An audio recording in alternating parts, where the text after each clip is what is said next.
Good morning, good afternoon, and good evening all around the world. This is the Joe Soro Experiment Special Edition Dodgers Fast Pitch. Today was only baseball, no basketball. We're gonna have a game tomorrow for the Lakers, but after tomorrow, it's going to be pretty much all baseball all week. A little bit of basketball in terms of the plan, but today is baseball and today is Dodger baseball. And unfortunately, tonight the Dodgers suffered the worst loss at home in franchise history. That we're talking about. How many years are we talking about? That's 125 plus 17, so that's 135, 142 years since 1883. That's the inception of the Dodgers since 1883. Yeah, worst home loss in franchise history. 16-0 to the Chicago Cubs. The game was actually pretty competitive until into the sixth inning. Roki, I thought, pitched really, really well. There was a couple jams he got in. Defense helped him out a little bit, but overall, it started to look like pretty much every Dodger game this year, which is the opposing team scores a run or two at the beginning, and then the Dodgers would hopefully come back later and win the game, scoring 4 or 5 runs. Sorry about the neon light there, or the TV light, I should say. I'm watching the last fight for the UFC right now for the featherweight championship. It's Volkanovski versus Lopes. Looking like it's probably gonna go to distance right now.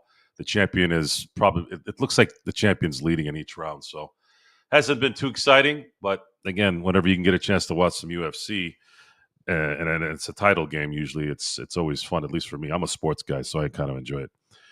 But tonight, the Dodgers, I'm not going to talk about it's early. I don't like talking like that, even if it's true. What I didn't understand is I didn't understand why Roberts.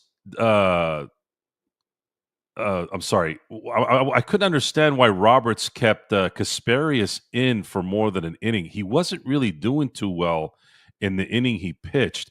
The game was still in reach. You're talking about after the sixth inning, in the one inning that Kasperius pitched, it was only 2-0. Why? I'm not sure why he was. I'm still kind of confused on why he decided not to work the bullpen a little bit today. I mean, Roki went 5. I actually thought I don't know. I felt like maybe he had another inning in him. We're going to keep saying things like we didn't want to push him. I think he had, what was it, 79 pitches? I would like to think that he had a chance to maybe it was 81, sorry. It was 81. Could you have not let him go out in the sixth inning, see if he could maybe get a quick inning, maybe a 9-10 pitch inning? I don't know. It didn't look like he kind of took himself out a lot in today's game. So I don't know. I don't really know what the philosophy was today, other than seeing that it looked like they just kind of punted the game. But I don't like that. I didn't like it. I really didn't. Whether it matters in the end or not, I guess I don't know. But I don't like I didn't like them submitting this game the way they did. I think they should have probably let Roki go out in the sixth inning, and then Kasperius for one inning was enough. I think they should have went with Garcia maybe a little bit earlier, or get somebody else in there that could hold the fort a little bit, and maybe the Dodgers would have done what they've been doing all year. But I'm going to get into that as well, because there was another thing that Roberts did today that was confusing. I don't know why he put Conforto in ahead of Edman. There was an inning where the Dodgers had 2 on, and Conforto was at bat, and Conforto's been kind of struggling the last week or so, and he got the third out, and then we're sitting there going, well, Edman is after Conforto. Why would you do that? If it's the righty-lefty thing, okay, but Edman is a switch hitter. So why wouldn't you have put Edman in front? If you're going to drop Edman down, maybe you should just drop him down to 9 at this point, because there ain't a damn player right now that's getting on base on a regular basis for Ohtani. When you have Ohtani leading off, Ohtani only has, I think, 5 RBIs. This is not. That's not going to work, man. He needs some more opportunities to hit a base hit so he can get some runs in. But I think Roberts should have probably start. I think Roberts should start thinking about possibly putting someone in the 9 slot to see if they can generate some base running here, so that Ohtani and Betts can get a chance to get some RBIs. That's probably the biggest disappointment for me, and I'm sure Dodger fans as well are disappointed in that the bottom 3 have been absolutely horrid this year so far. If those guys don't get on base, then I don't know what Roberts can do to shuffle this so that he can get Ohtani at bat with some guys on base. I don't know if he's going to drop him down. I don't know if he would drop him down at some point, but it's just I don't know. I know I know I said I was going to say this, but I understand it's early. I get it, but this has been going on now for 3 weeks since the beginning of this thing, and I'd like to see some urgency, just a little bit. Maybe it's early, so maybe tinker with some things. I don't know. Maybe I don't know what I'm talking about, but putting in Barnes doesn't help either. And I understand Barnes was in there to help Roki, get comfortable, which is fine. I understand it, and I also understand that he's still batting 0 right now, which is actually not good. I don't know how much longer they can do that, honestly. I know he's a help at the catcher position, but he's got to get at least a hit every now and then, especially if he's going to be at the 9. I would put somebody at the 9 that can actually get a hit so that Ohtani has someone that, so that Ohtani, when he does hit a home run, he's got a 2-run homer instead of a solo. It's just a lot of little detail that you kind of go through as a baseball fan. It's always hindsight's 20/20. But in this case, I was kind of disappointed that the Dodgers had a chance in this game until the 6th, and I just thought they punted it. I thought they punted it, and I didn't really like it. Joe, objectively, how is Ohtani playing at the moment? I don't think he's playing very well, actually. I don't know if he's pressing. I don't think Ohtani presses, but I think he is trying to get runs, and I think he's batting aggressively. When Ohtani, I've only watched Ohtani on a day-to-day for a year. I didn't see him really regularly before last year. So his tendencies, his habits, I can only go by some of the games that I saw when he was in Anaheim, and then obviously the games that I actually did see when he was playing as a Dodger. I understand he was I understand he was slow to come out the gate last year, and then he went nuts. I'm going to assume that probably that might happen again. He's that kind of player. But then I started to do some research. The last 4 years, Ohtani has struck out a lot. Last year, he struck out on the average at least once a game. He didn't play all 162. He played 100. What was it? How many games did he play last year? Let me see here real quick. He almost played every game. He played 159 games, and he struck out 162 times, which is basically one a game. So I'm not, I guess, too upset about that. He's going to be aggressive, and by being aggressive, you have more chances of maybe hitting home runs. But I would like to maybe change that up a little bit. Can he choke up a little bit now? Maybe get some consistent hitting. But then what is it? What for, right? What for? He doesn't have any base runners that are there. So I don't know. I don't know. I really don't know what the process will be after that. I'm not the manager, and I don't want to sound like I know what I'm talking about, other than being a fan and knowing what I'm talking about. Everyone is kind of struggling hitting right now, and in baseball, sometimes that happens.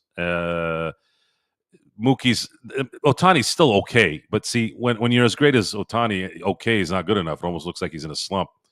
Freeman is getting under, he's getting his feet back under him, literally. His ankle's starting to feel better. He said that it feels as good as it did before he injured the ankle. Mookie Betts is doing his thing. Teo's still doing his thing. Edman is still doing his thing. Conforto needs to get out of his little slump there. And then, of course, the problem right now that's not going away yet, 16 games in, is Max Muncy, Austin Barnes. Pages is not. I mean, he's okay, but he's not doing what we were hoping he would do. And he wasn't going to do what we really wanted him to do today, since a righty was on the mound for the Cubs. So, because he usually slays left-handed pitching, but that hasn't been the case either this year. But he did have some remarkable defensive stops today. One being that with bases loaded, he was able to probably save a double for a bases clearing, or I should say, he caught a ball that would have likely been a bases clearing double. So, and Paez, I tried not to go too crazy with him struggling. I did kind of get upset at a couple of mental errors that he had, but there's also an understanding that he's playing out of position, and he's not one of those guys that's like Edman or Betts. That he's not going to be a guy that's versatile to where he can play everywhere, or even Kike or even Muncy. He's a corner fielder. That's his best attribute on defense, typically, preferably the left side. What we do need from Pages, though, is if they're going to throw left-handers out there, we need him to start hitting. We need him to start hitting a little bit more consistently, because at the bottom of the order right now, that bottom of the order needs to start to get on base. If you get on base, especially if the 8-hitter and the 9-hitter get on base, so that Ohtani has a couple of base runners on the bases, pitchers tend to start worrying, and they start to press a little, and they start nibbling at the edges, getting out of their counts 2-0, 3-1, and then all of a sudden they got to throw something up there. Otherwise, they're going to walk Ohtani for a bases loaded or 2-1 for Mookie Betts. That needs to happen. That needs to get going. And I think if Roberts wants to continue to see if they can play themselves out of this, fine. There are worst records you can have. There are worse records you can have in baseball when you're quote unquote struggling. I think the only issue with the Dodgers this year is they happen to be one of the top. Yesterday they were in the top 3. I don't know if it's changed since, but they had the third best. They had the third best record, and they had the third best, and they were third in their own division. So I thought that was kind of funny when I heard that yesterday. And right now they're third in their division, and I think they have. Let me see here. They still have the third best record in the league. Right now, the NL West has 4 teams that are above 500. The Arizona Diamondbacks, which actually came back from a pretty big deficit today, are 8-7, and then the Dodgers are 11-5. So it's hard to it's hard to get mad really right now. I mean, 11-5. Let's see what that would be. I think that's like 113 games, 112 games in terms of a pace. But I don't like seeing 16-0. I know most of those runs. I think it was 7 runs was from Rojas pitching. By the way, Rojas, look, bro, I'm gonna be real here, okay? I'm gonna be really real to the real, okay? Please do not wear those earrings. I don't know what the hell those were. And when you got all zesty on the mound, all kind of stretching out, acting like you're Roki Sasaki, or I don't know what the hell you were doing. It was comedy. Don't get me wrong, but you got to get rid of those earrings, bro. You got to get rid of those earrings. I said on playback to the boys when we were watching it tonight, I'm like, man, those earrings straight up looked like my aunt's earrings from 1991. Like you can't wear those. And I'm talking about like she wore those for a wedding. You can't do that. You're a grown ass man. You got to get rid of those earrings, man. I'm sorry. That's just how I feel. I'm kind of old fashioned like that. I don't have any earrings. Not a big earring guy. Never have been. I don't have any tattoos. I don't ride motorcycles. I know I might sound plain. I do other things that are daring, but usually mutilation on the body isn't one of them. Anyways, Pale Fox, what's up, brother? 4 out of 9 guys in lineup are batting below Mendoza. Oh, that's baseball these days, isn't it, Pale? Isn't that what these guys do? I don't know what the problem is. I really don't. I thought are they tired or are they still reeling from Tokyo? What exactly is going on here? Where Muncy can't get out of his funk, Barnes can't even get a damn hit. I mean, not even one hit. He's played in a few games, right? Come on, man, get a hit somewhere. Uh, Conforto's kind of hitting the wall a little bit. I hope that he can get out of that funk. But I think the biggest issue is I don't think I don't know. The biggest issue is the bottom of the bottom three. That's really what it is. The bottom three. I think I think Roberts will go ahead and play this out maybe a little bit longer to see if they can get out of their funk. But if not, I think he needs to do something in throwing someone that can get on base at the 9 position. I think that would be something that he'd probably eventually have to do. But I don't know. We'll have to wait it out there. Tomorrow tomorrow is the rubber match. See if they can win the series tomorrow in LA. I think Glasnow's pitching tomorrow. Let me check that. Actually, I meant to check this before. Let me check it real quick, guys. Sorry, not prepared, man. Is it Glasnow? Glasnow. Where are we here? So tomorrow.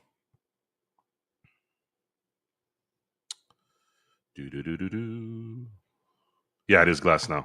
So Glasnow's last appearance in Washington, or as I call it at home, Washington. It was raining and cold, and he turned into glass on the mound. Couldn't get any control. Couldn't get any footing on his pitches.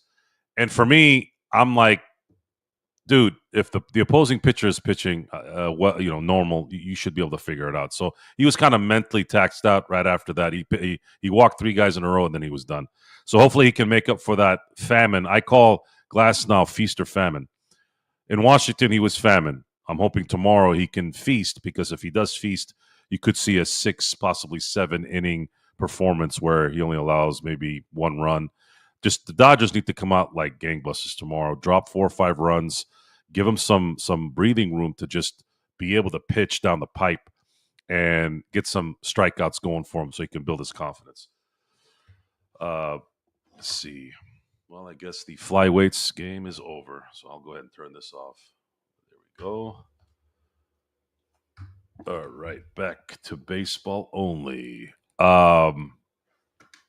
Craig, you kind of read my mind. I mean, again, we've been hanging out here the last few nights, so bring up Kim, put Mookie back in right field, Edman at shortstop, Conforto out of the lineup. So turns out that I just found out that Kim hit 3 home runs in the last 2 games.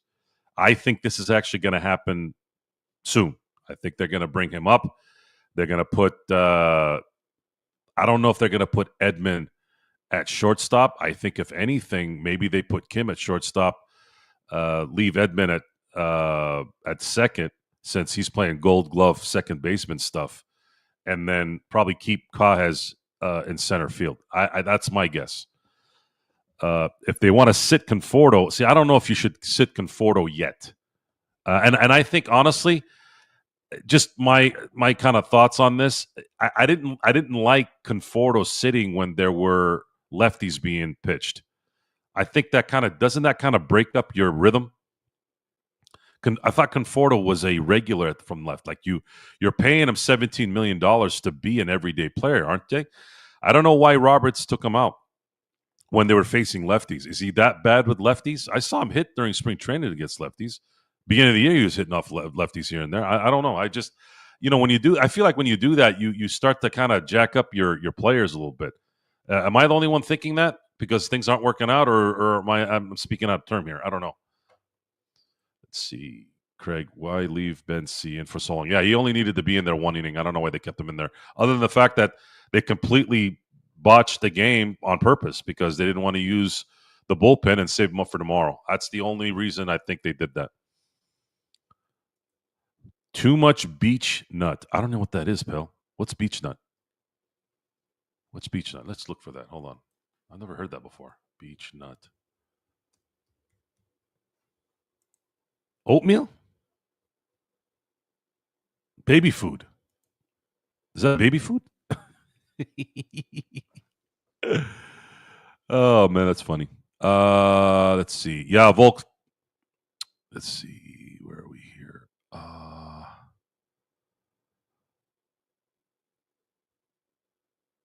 No, Volk won. Mark, unanimous.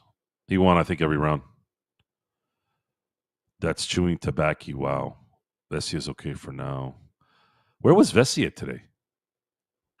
That's a good question. I even think about him today. Let's see. Thank you, Serchi. He was dominating. Good for him. No problem there, Mark. So let's talk Roki for a second, or more in depth. I thought Roki had a good game. Looks like he's ramping up every game, which is going to happen. He had some help with some good defense from Pajes, especially, and Teo. But I'm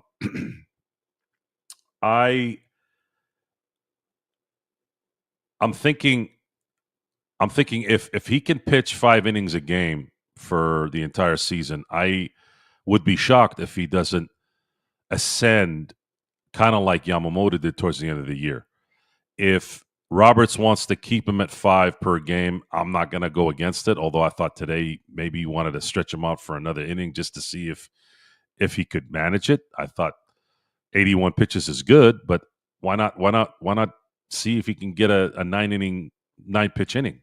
I think 90's he was pitching well. He actually had a pretty good.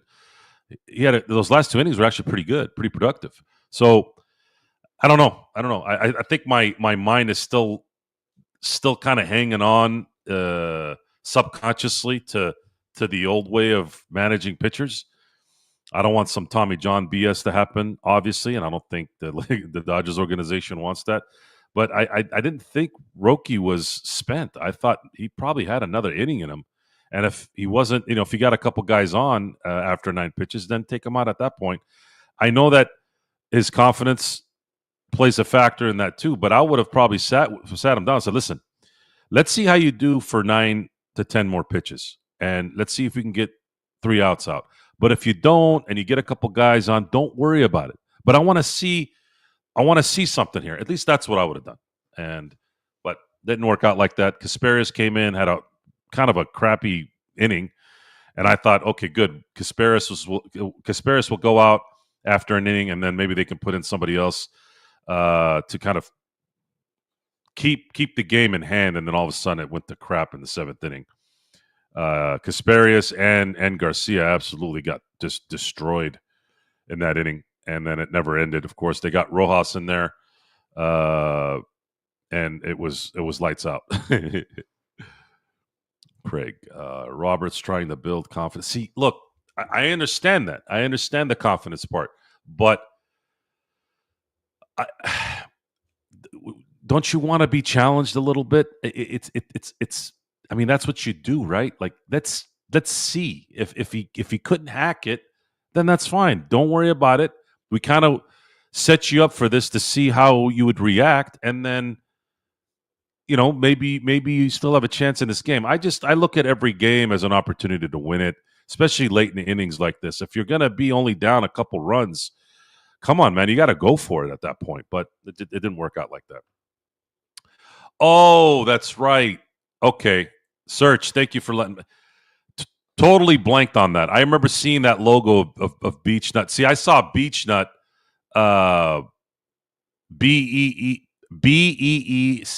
and for some reason it didn't click. It's supposed to be Beach.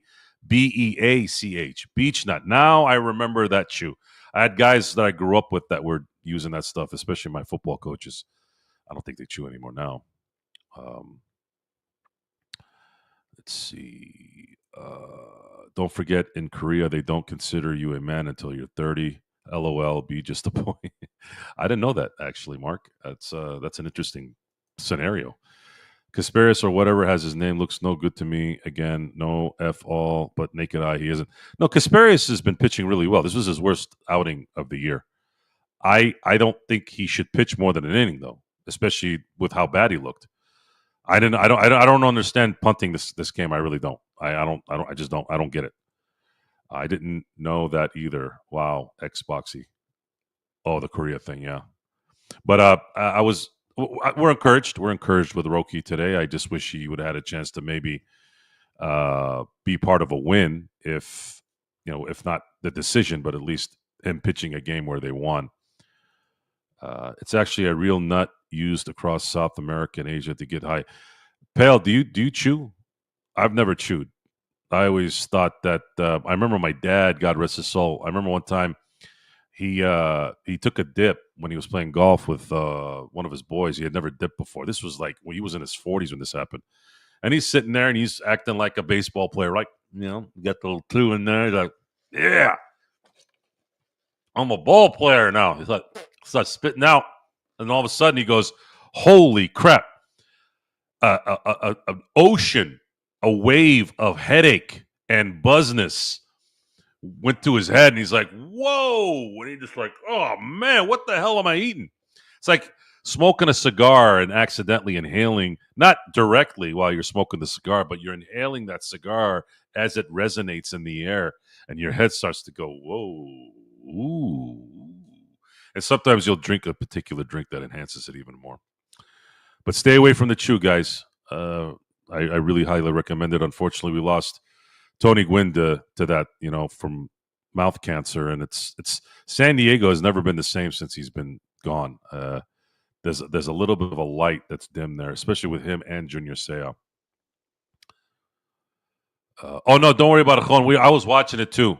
I got the tail end of the which fight? What was the name of the guy? Hold on. I have a hard time pronouncing it. Hold on one second.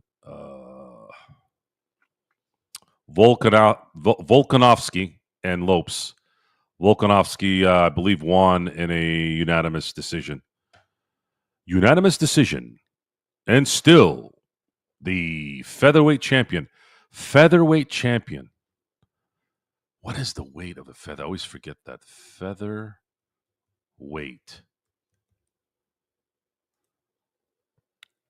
145 pounds. Folks, you guys want to know the last time I was 145?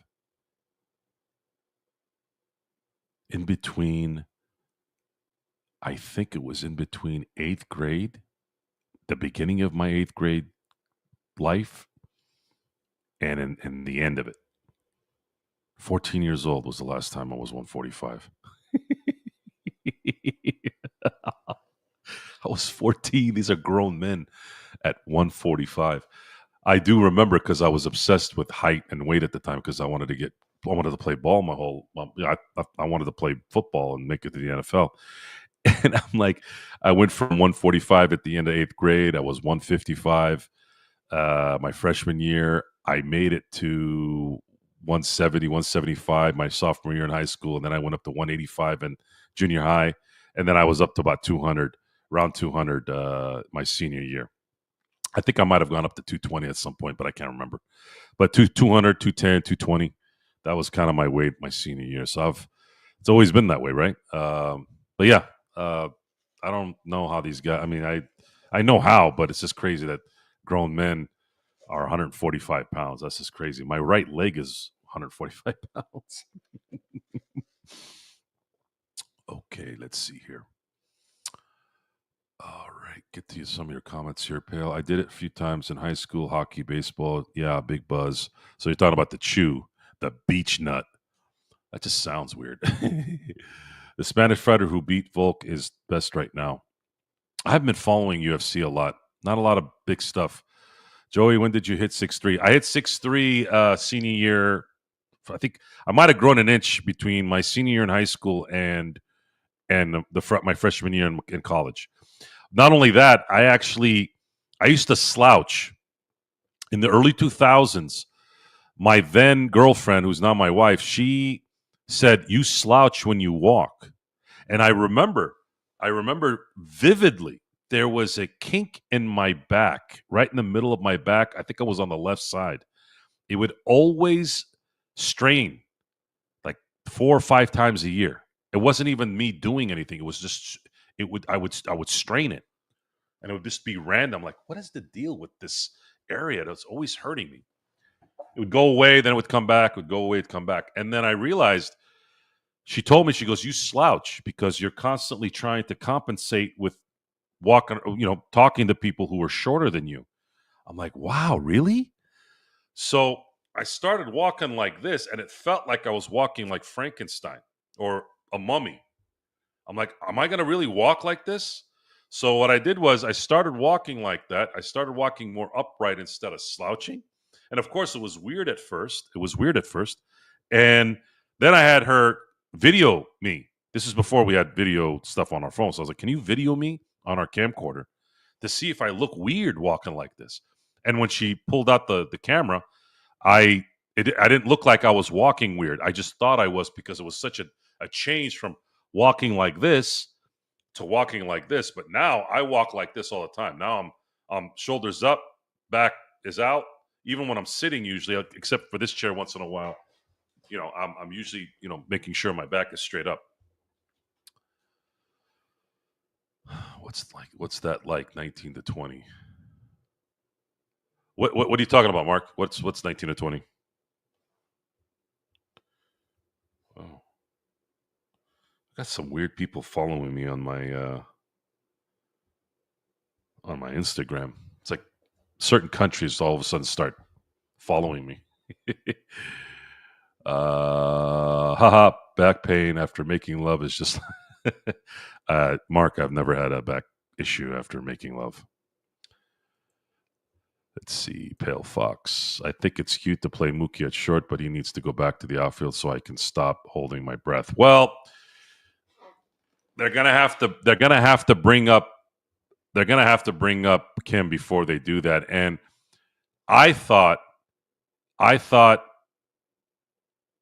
get back to you on that one, Mark. Now I get what you're saying. I thought Conforto was going to be an everyday player. I didn't think they were going to platoon him based on who's pitching. I actually thought Conforto was going to be a day-to-day, game by game to game left fielder. But they've been taking him out when there's a left-handed pitcher. So if that's the case, then what are we doing here?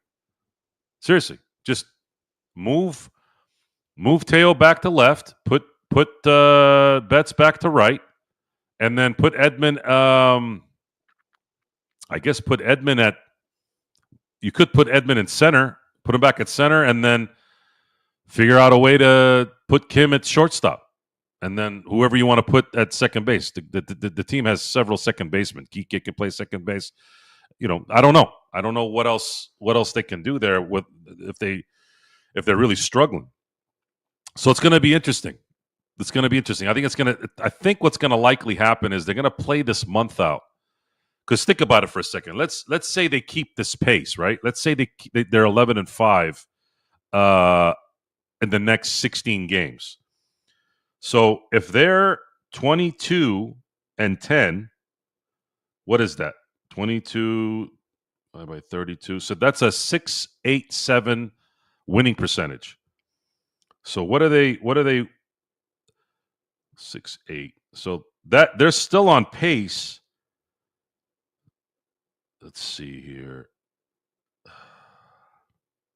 They're still on pace to win 111 games. I don't think they're worried about anything at this point. When you look at what's going on, they're 11-5. I don't think they care about the wins record, and I don't think I blame them. But I just don't want. I didn't understand that the game was close. Like if they were down 4 or 5 runs in it going into the 6th and 7th inning, I got it. But they were 2-0. I don't know why they didn't try to win it. It's weird. Just weird. Joey, you said senior year. Okay, so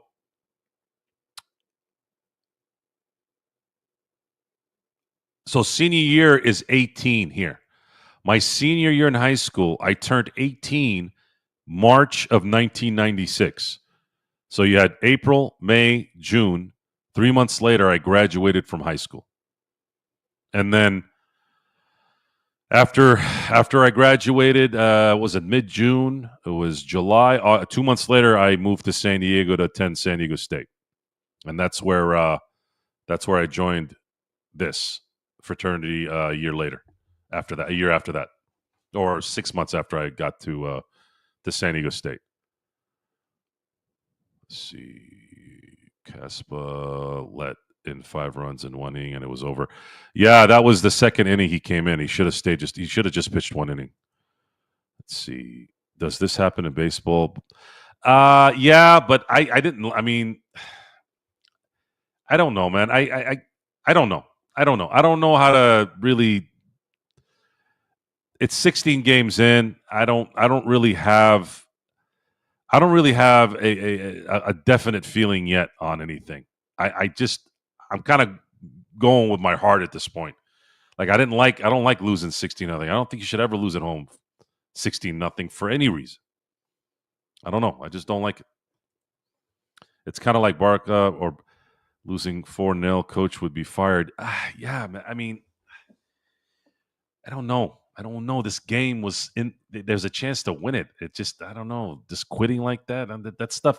For me, it always gives me that. It sets up bad habits.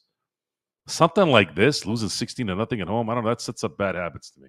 But if they come back tomorrow and Glasnow pitches well and they drop 7 runs and win 7-1, then we'll probably forget about it. Joe Padres would be 24-6.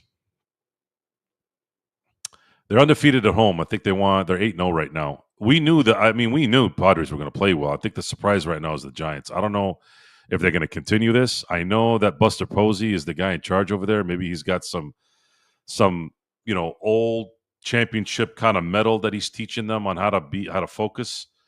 I wouldn't be surprised because Buster Posey's good people. It is what it is, right? I mean, he's a winner. He's a future Hall of Famer. So it would make sense that they're playing well because of his leadership. Is the coach a worry? It's documented that I wasn't a big Roberts fan for years. Last year he outdid himself, and he outdid himself because he went out of his comfort zone a little bit from decisions he made in those games in the playoffs. Bunting when I hadn't seen a bunt in I don't know how long before then, at least a bunt that mattered. He left pitchers in longer than he would normally leave pitchers in to get out of their, to trust to trust the moment, and the little things too, where he moved Edman to the 9th spot and moved him back to 5 and moved him to 4. Those type of things made a huge difference in the playoffs and catapulted the Dodgers into a dominating run after they lost Game 3 to the Padres to go down 2-1. They were pretty much a machine after that. They ended up winning the last 2 games in that series, and they took the Mets to 6, or the Mets took them to 6, but none of those wins were competitive. They won 4 games in blowouts. And those 2 games that they lost, one was a bullpen game, and the other was a game that actually ended up benefiting the Dodgers when Jack Flaherty was pitching, because by having the extension from 5 to 6, because the Dodgers were 3-1 going into Game 5, they had a chance to win it in 5, but they ended up losing that game, the game that Jack Flaherty lost, and because of that, the World Series schedule went up, I think, 4 days. And Freddie Freeman said that extra 4 days helped them get right for the World Series. And, of course, we all saw what happened in Game 1. So that whole run was, even the losses made sense. One bullpen loss in that Mets series, and then the Flaherty, loss ended up helping Freddie get healthy. And, of course, Freddie turned into a madman in the World Series. And then even in that World Series, the Dodgers only lost 1 game, and that was a bullpen game as well. Let's see here.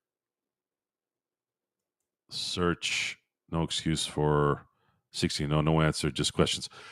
That's too much. I don't care if Rojas was pitching. That can't happen. That's I know there was some funny moments with Rojas and all that, and I get it, but not a big fan. And their run differential went from +18 now to +2. So they got to return the favor or something tomorrow. Win 13-2 or something. Build it back up. Thanks, Jay, on behalf of SB in Australia. Yeah. Australia, my Aussie brothers, man. Love you guys to death. Thank you for being here. Sup, Jay? Are the Dodgers using the Yankees bats yet, Sergi? Muncie used the torpedo bat, Mark, but I don't think it did anything. Hey, Serge, I have no idea. Xboxy. Bad. Max used it. Got it. See, everybody knows what's going on here. Let's see. Yeah, Max used it for 2 innings, Mark, and then he went back to his normal bat, and that's when he had that game-winning double in the gap. Let's see here. So I wanted to talk about one more thing here. Let me bring up the box score. Where are we here? So looking at the stats today, so Mookie Betts didn't have a hit, didn't get walked. Rojas had 1 at bat and a hilarious pitching, two inning pitching fiasco. Barnes still hasn't hit. Pages is batting 149. Muncie's batting 184. Kike's batting. He only had 1 at bat today. He's batting 100. And then Conforto's batting 200. You're not really heck. Chris Taylor's batting has a better batting average than 5 of the guys that play on a regular basis. Ohtani, we talked about this at the beginning of the show. Ohtani is might be ramping up. It seems like he starts slow, whether it was training camp a year ago or beginning of the year. But once he gets ramped up, things are going to get interesting. But I'd like to see more runners on base. Something needs to be fixed here. Either something mentally, or Roberts needs to drop one of the really reliable players, like maybe even Edman down the 9, to see if they can get something going so that Ohtani is regularly hitting with runners on base. Oh, we can't forget about the Masters. I haven't watched a freaking minute of the Masters, man. I haven't watched a minute of the Masters. Not a minute. I know Rory is doing something. Let me see here. So Rory sees his master lead. Bryson, I think, is 2 back, right? Yeah. DeChambeau is 2 back. So Rory's a good Sunday away from winning this year, which will be so if Rory wins tomorrow, he will finish the career Grand Slam. I've been so behind on golf. Ever since Tiger kind of went away, it's been hard to watch golf.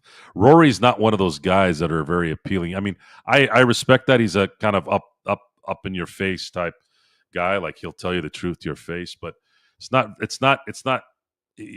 like one of those. He's not a player where you go, oh man, I got to watch Rory play.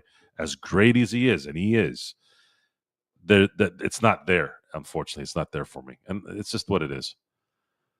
Let's see here. Beautiful golf course. One day I got to play. I got to play over there, man. I got to somehow. They have really good. It's a good life over there, by the way. I've heard a lot of good things about Augusta. Let's see. I've seen Tiger live too, and many great players, and the way they strike the ball is insane. So, Tiger Woods. There's over the last decade, there's been a lot of talk about what really kind of put his career on the downhill. His personal life and all that stuff. And I'm not saying his personal life stuff didn't, have an effect on it, but the amount of torque that man has put his body through, how his knees and his back and just everything, the power, day in and day out. Imagine how many practice swings that guy has taken at the driving range to be as great as he was. Lot of just crazy damage to that body, man. It's too bad that we didn't get a chance to see him compete for Jack's 18. He's likely stuck at 15. I don't think he's going to get past it anymore. I think 15 will be the last major Tiger wins. Joe, you got to respect Rory for the way he stuck up against Liv. Yeah, so yeah, those are the things that I do have respect for him. I'm not I'm not stopping what I'm doing to go watch and play golf, and that goes for anyone. I did for Tiger Woods. That was different.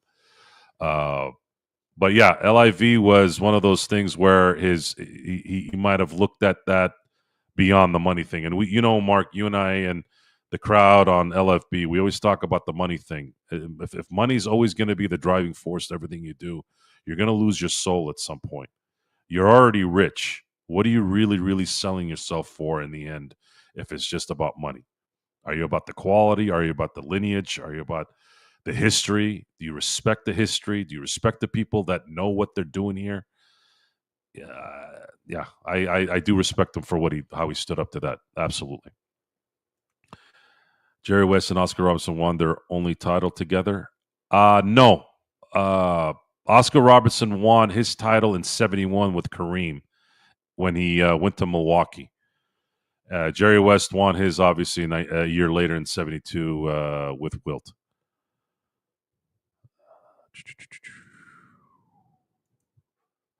Let's see, I saw Tiger live in 2010 Ryder Cup the week after his wife threw a golf club through his back window. Yeah, I would have loved to see the video on that. I'll tell you that. That would have been interesting. A lot of respect for her, by the way. She didn't, she got out of that thing and went into hiding. Wasn't a publicity, what, in the end. Tiger Woods was stopped where we are and well said. Let's see here. Search. And that one in Arizona forgot name, but everyone is totally drunk. Dr. J. Moses won their only title together. Yes. The Philadelphia 76ers acquired Moses Malone the summer of 1982 from the Houston Rockets, and then they went on to have their elite season, and everyone stayed healthy that year too. Andrew Toney stayed healthy. Mo Cheeks was on that team. They were pretty formidable. And then they went into that finals, and I think again, I'm just going by info that I've researched. I wasn't there. I wasn't old enough to remember what was going on, but the team was very motivated to finally get over the LA Laker hump because they had lost to the LA Lakers in 1980.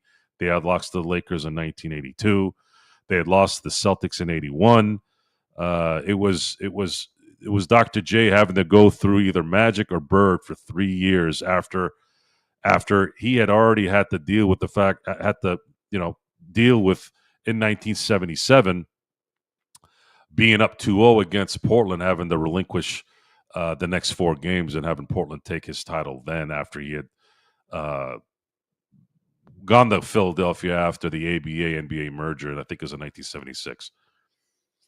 But that was the only title. That was the only title Moses won, and Dr. J. There was a discussion about whether Moses Malone was better than Shaq. I think it's an insult. I know that Moses Malone was a beast. I know that he was a rebounding beast, but I didn't really get a chance to see him play in his prime. I saw the tail end of it when he was playing for several teams, but doing the research on that, I'm sorry, but that's an insult if you tell me that Moses Malone was a better center than Shaq. Shaq, between 2000 and 2002, those 3 years, he had a amazing 12-year run. Amazing 12-year run from 93 to 2005. He started to come back. He finally started to come back down to earth in 06 in the year they won the title. Alonzo Mourning played a lot more effective minutes in the 06 finals with Dwayne Wade being at the free throw line pretty much 30 times a game to win that championship.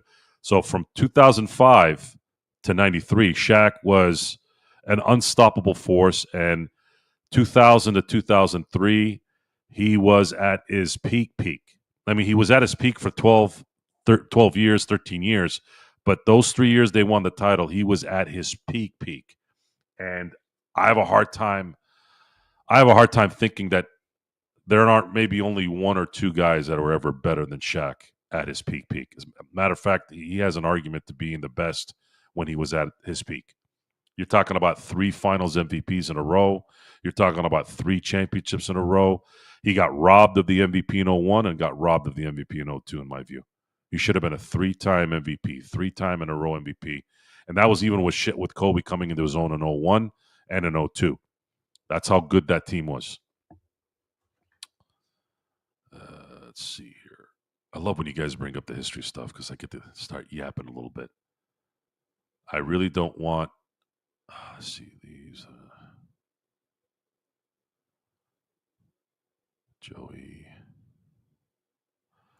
Joey, you've seen some of the highlights from the Dallas game. Luka's super special. Can we win it all this year? Ooh. I don't know, Mark. I really don't know. The only thing I can say is things have to align correctly, much like how Boston's run last year aligned for them correctly. They kind of coasted due to the fact that every team in the East was missing their one guy, right? And every round that they played a team, their number one guy was out. Then when they got to the finals, they weren't as taxed. And then Dallas, whom shouldn't have even been there, were taxed. And then they were able to run them out of the gym. So I just found out earlier today that Jaylen Brown had to get an injection into his knee. I guess his patella tendon is, or PCL is, I don't know if it's degenerative. I don't know if there's a tear in there. I don't know. But shooting up your knee before the playoffs, that's a scary thing. I remember when Kobe was bone on bone in 2011. That was the year he got swept. Him and the Lakers got swept by the Dallas Mavericks. A lot of stuff happened that around that time. There was a lot of weird stuff happening in the background. Certain personal stuff between Pau Gasol and I heard Shannon Brown. A lot of weird stuff. So weird that last game, I remember Phil Jackson was so angry at Pau, he punched him right in the chest. It was kind of degrading, but usually good things always end badly, right? Breakups always end badly. And that was, to me, even though they technically didn't break up after that season because of the veto, the the it was over for them later for the extension of the Pau Kobe dynasty. Oh, I wouldn't call it a dynasty. I should say era. I don't consider the Pau Kobe era a dynasty. I think they might have needed to win one more to be a dynasty, but it was a good era nonetheless. Kobe and Pau era was being able to win a couple championships with that. I thought was fantastic, and it solidified Kobe's career and his legacy. Let's see here.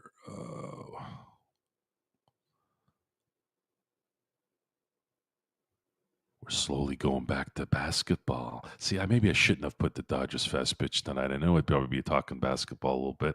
Basketball season's not over. Let's see here. Which teams won a championship after making an in-season trade?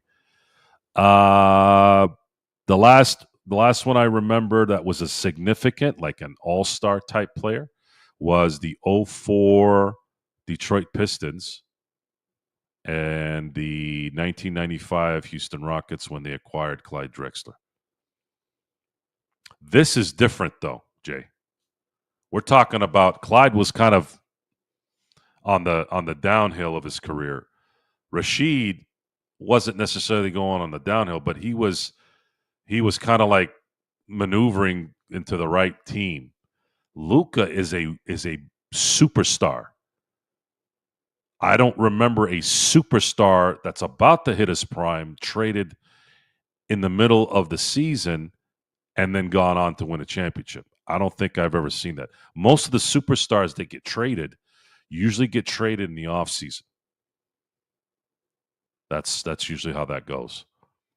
So there's a lot of this would be unprecedented. If they end up winning a championship after all this, oh my God, there's so much newness of it and how this plays out. We can throw everything that we saw in here or saw in the past practically out the window. I don't think we can even. It would be fitting, wouldn't it, guys? Because I've been wrong a lot this year. a lot. And it's been two eras of basketball. The end of an era with LeBron and AD, and then the beginning of the Luka era. I'm gonna say for a short amount of time it will be the Luka LeBron era, but for it to be an era of Luka and LeBron, they have to win something to have it official. And for LeBron, this is probably the year that would best have his ability. It would be best to win it this year, right? To make sure that he doesn't have to wait another year.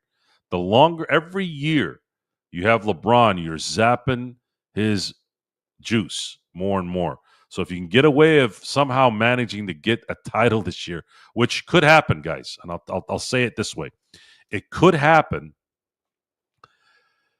especially with how much Boston might be worn down. I don't know, and the fact that Cleveland is a young team, maybe they're not up up to the task of going deep and winning a championship.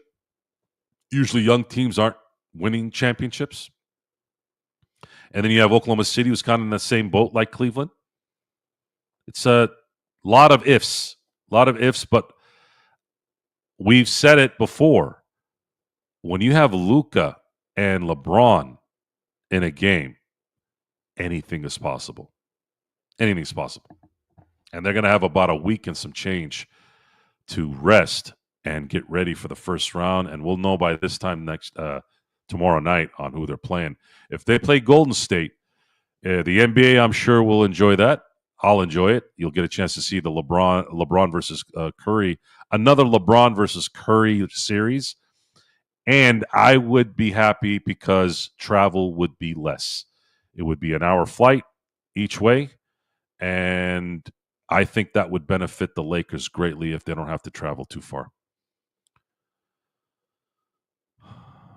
Let's see, LA groin is concerned. Is LBJ groin is concerning also. I'm old and mine really never healed. I the only tendon I've ever pulled is my groin as well. And that one took about a month for me to get out of it. I was playing intramural flag football in consecutive weeks, and I remember it would tighten up, and then when I stopped playing that night, it wasn't until the following week where we were playing, and it would kind of heal up during the week. And then as soon as I start playing football again, it started to hurt again. It took about a month, and then eventually we stopped playing. The season was over, and then it finally went away. I've never had a problem with a hamstring. I've never had a problem with like anything like pulling a calf. Uh, yeah, groin can be interesting, and I had a mild one too. Mine was barely a problem, but yeah, if it's a bad one, it could get kind of crazy. I don't know. Whatever happened in that yesterday's game. I don't know if he tweaked it to the point where he's like, man, I want to scale back a little bit. It made sense too because he looked fresh last night. I think he might have exerted himself a little bit. He's like, okay, look, I'm not feeling anything right now. Let me go and see if I can push it a little bit because he was playing well. And then all of a sudden he made a little weird turn and it kind of messed him up. I'm hoping 8 days off helps. I loved Rockets back then, but Luka to the Lakers is bigger. Clyde was special. Yes, I agree there, Mark. Clyde was another one championship guy. It was nice seeing Clyde win a championship. Everybody was cheering for him.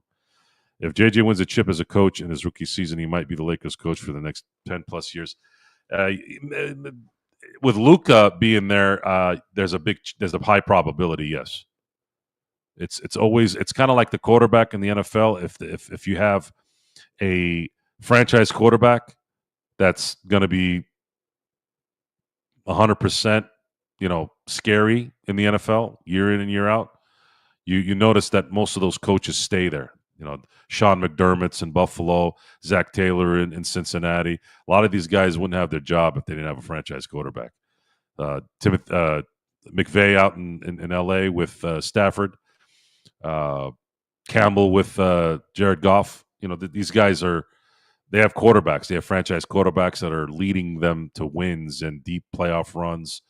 They're unlikely to get fired. And if Luka is doing the same thing, and especially if Luka has the correct team around him, when Luka gets the correct team around him, and we'll be talking about that for a while when especially during the summer this summer.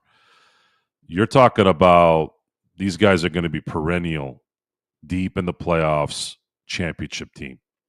No doubt. I have absolutely no doubt when the Lakers have a legit construction of a team around Luka, he is going to win MVPs, barring injury, knock on wood, and he will be competing for championships, and he will be winning more than one, more than two championships in that run.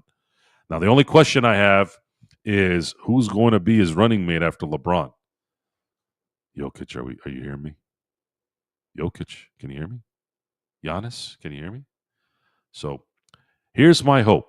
Here's my prediction. Sorry, folks, if you're here for the Dodgers fast pitch and we veered off to the Lakers show. That's why this is called the Joe Soro experiment. Sometimes we got to experiment. We're going to be experimenting on how this thing flows. But I'll end the show on Dodger topics. But for right now you guys got my juices going. If the Lakers win the championship this year, I'm pretty sure LeBron will do another 1+1, and then they're going to try to go for another one in 2026, and then I truly believe 2027 would be his last season. Now, what happens in the summer of 2027? Both Giannis and Jokic have the options to decline their player option that year. They can become free agents that summer of 2027. So as LeBron's contract ends, and likely a retirement year, right? Hopefully a championship or two, at least one, before he goes between now and then. And then you have 50 million to spend on what could be Luka's running mate for another 3 or 4 years after that.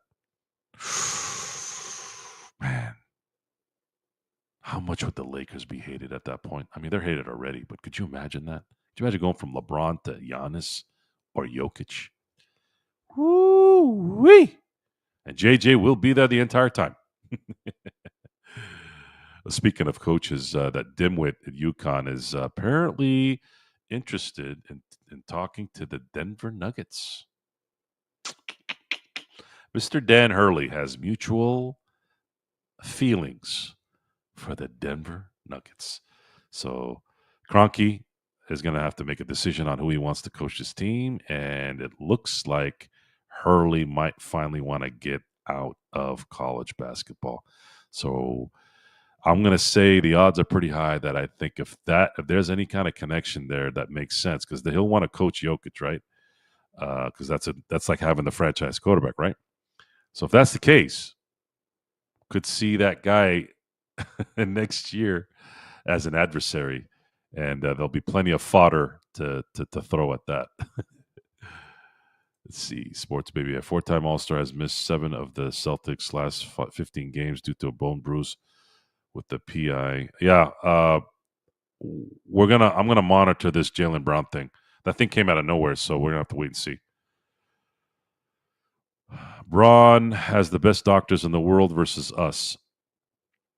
I'm sure. Do what you got to do, LeBron. Just get fresh. Let's see here. I think they will revisit the Mark Williams trade. Guy has highest standing reach in the NBA. Pale. I think that ship has sailed. I think they're going to go after somebody else. Who? I don't know yet.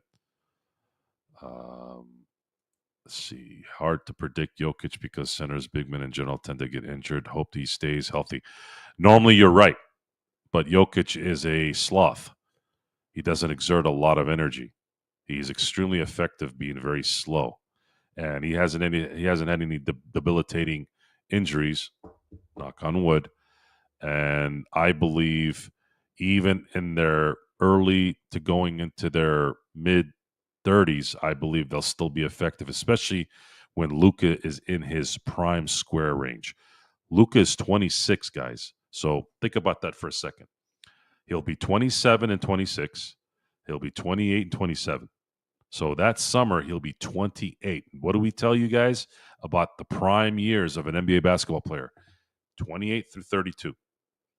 So Luka would be right in the freaking smack beginning of his prime square.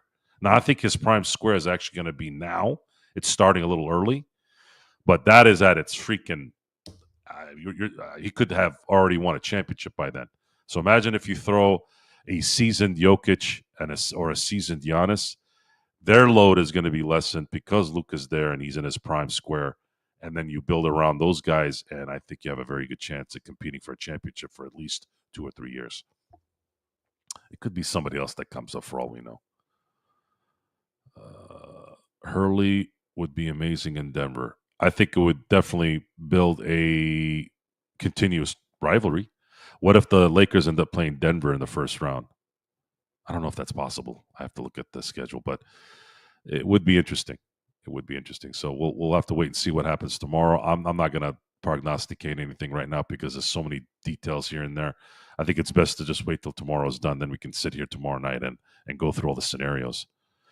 Yeah, I could see Jokic coming, but also can also see the fact that maybe the money might make a difference and say, no, I'm not going to say no to the Supermax or an extension to the Supermax. In the words of Jim Harbaugh, the worm has turned. I have never heard him say that. I got to be honest. I don't know. Hard to predict Jokic because centers, big men generally. Okay, I'm sorry, I already read that. So yeah, so that's where we're at. That's where we're at. Sabonis makes too much money, Jay. You'd have to acquire him. You'd have to acquire Sabonis, and if you were to acquire Sabonis, you're going to need to throw. You would need to throw draft picks to Sacramento, considerable amounts, and you're going to have to send enough players there to match. I think around $40 million. I think he's around 40 million, 44 million. No, I'm sorry. 40 million, and his price goes up to 43, 46, and 49, almost 50 his last year. So I don't think Sabonis is in any way a possibility without gutting your team. So there's even if you wanted him, and even if Sacramento wanted to trade him, it would gut the team. Thank you, NBA, for this CBA, by the way. I just want to thank you for signing off on this, and allowing us to have to create another planet to get a deal done. But why are we complaining? We got Luka for nothing. So thank you for everything, guys. There's gonna be a lot of games, Pale, tomorrow. I'm gonna have probably a dual. There's gonna be a dual showing in my TV for the Dodgers and for the Lakers, and then I'm gonna try to figure out how to watch something else, maybe on my laptop or my phone. But tomorrow is going to be a very active day on all our shows, on all the games. But it's going to be fun. It's going to be fun. What I need is I need an ADU in my backyard so that people can go shower and play pool and watch sports in that ADU while they're swimming out in the backyard, and then they don't have to worry about coming in all the time and getting the house wet. And then at that point, I can go ahead and put a bar-sized setup of TVs. I think I could put maybe on a big wall. Let's see here. If I did several 30-inch, maybe 6 30 inches, and then we can watch maybe 40 inches of TVs in three. So 3 on top, 3 on the bottom. Yeah, so it'd be 3-3-3, and then you'd be able to watch 9 games. And then when you want to put it all together in one TV, you could do that. I saw that at a bar once. I think it was the BJ's Pizza place. That'd be the place to watch those things. You'd have 9 tuners, so you can watch 9 games all at once. April 13th is the date Kobe's last game was. Yeah, man, that was so. Dude, that was 9 years ago, man. 9 years ago. Time is going by so quick. Just like tonight's show. All of a sudden, it's an hour and 10 minutes later. But I'm going to call it a night here, guys. Thank you for being here. I'm going to put a button on the Dodgers game here tonight. They lost 16-0. Unacceptable. Absolutely unacceptable to lose 16-0 at home. I'm sorry. I don't care how much you wanted to punt this game to get ready for tomorrow. Cannot lose like that, guys. Cannot lose like that. Roberts, please Don't ever let anything like this happen again. Your team was only down 2-0 in the 6th inning. I don't think you should do this ever again. But anyways, they'll be back tomorrow for the rubber match. Hopefully, they win the series before they head out to or before they start playing. I believe their next. I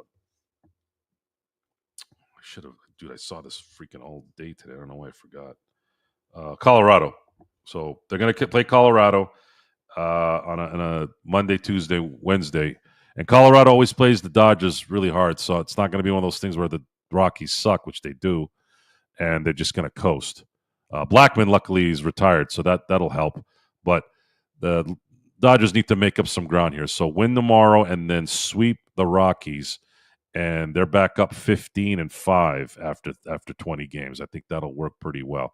So we'll cross our fingers with that. We'll enjoy it, and then of course maybe the C team on the Lakers can pull out a win in the Portland game and kind of end the season on a really good note and win 51. They'll be 51-31 if they win tomorrow. So with that, wanted to thank everyone for being here. Sports Baby, thank you again for engineering all my shows. Serge, thank you for being a moderator. Mark, thank you for being here and hanging out and talking shop. It's always a pleasure. Pale Fox, Craig, if you're watching, any of you guys that aren't on here, Jay obviously has been talking to us. All you guys that are talking without actually posting, you guys are still important. Thank you so much. Please like, subscribe, and share if you haven't already. Please share it also to people that you think might like it. I'm building the show here. I'm already at 70 subs. I'm hoping to get to 100 here, hopefully within the next week, because we're going to be talking a lot about the Lakers and a lot about the Dodgers, especially the Lakers, especially when the season starts. I'm going to try to tail into I'm going to try to Conan O'Brien, the Jay Leno show, which is the LFB. I'll be Conan O'Brien. So we'll kind of keep everybody up to date on that in terms of scheduling. I want to get a little more consistency in that. So I want you all to have a good morning, a good afternoon, and a good evening wherever you are in the world. And until next time, I will see you next time.